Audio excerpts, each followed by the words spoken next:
Okay. So continue. Oh, let's finish. BeEzrat HaShem.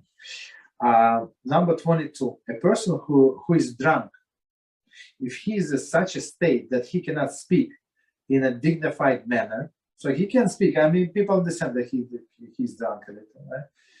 In a dignified manner before the great and respected person. Maybe this guy execute him, right? He's prohibited praying Shemoneh Esrei. Right? That's the problem of Purim. If he violated this halacha and prayed anyway, his prayer is considered abomination. So no.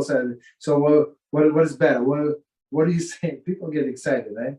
They say, what are you saying? For me, it's better not to pray. Of course not to pray. What are you talking about? There's no question about it. Of course not to pray.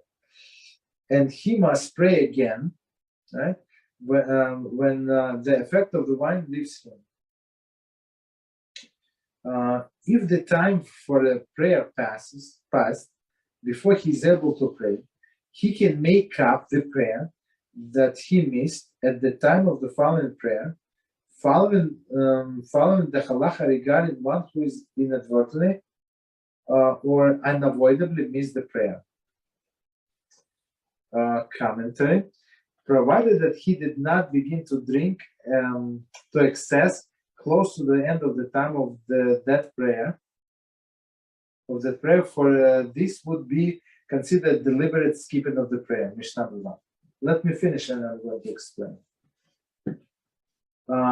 So we're going to learn about these extra prayers in the Siman 21. So we finish in 18 and 21.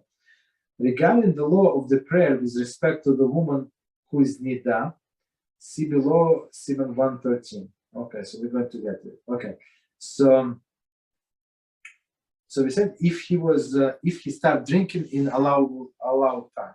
So basically, as you said before, like for example, half an hour before the sunrise, you're not allowed. Not sunrise, before the dawn. I apologize. Half an hour before the dawn, you're not allowed to start eating, right? And sometime before the mincha, let's say if you did not pray mincha like in early mincha, you want to pray later mincha. So half an hour before the mincha, he's not like whatever he's going to pray. He's not allowed to sit down and eat. Of course, no alcohol.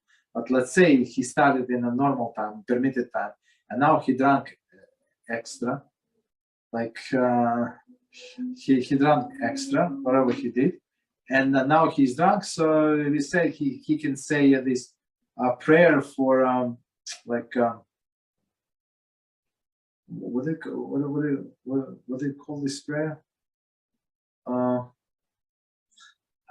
Like additional prayer, whatever they call. I don't remember the exact name. So they call additional prayer. So you were like, for example, like a person, he was sick and he will have fever and he overslept. He missed shacharis completely, right? So he can pray during the mincha 2 prayers because it was not done due to his fault. So he can fix the issue. All right, let's stop here.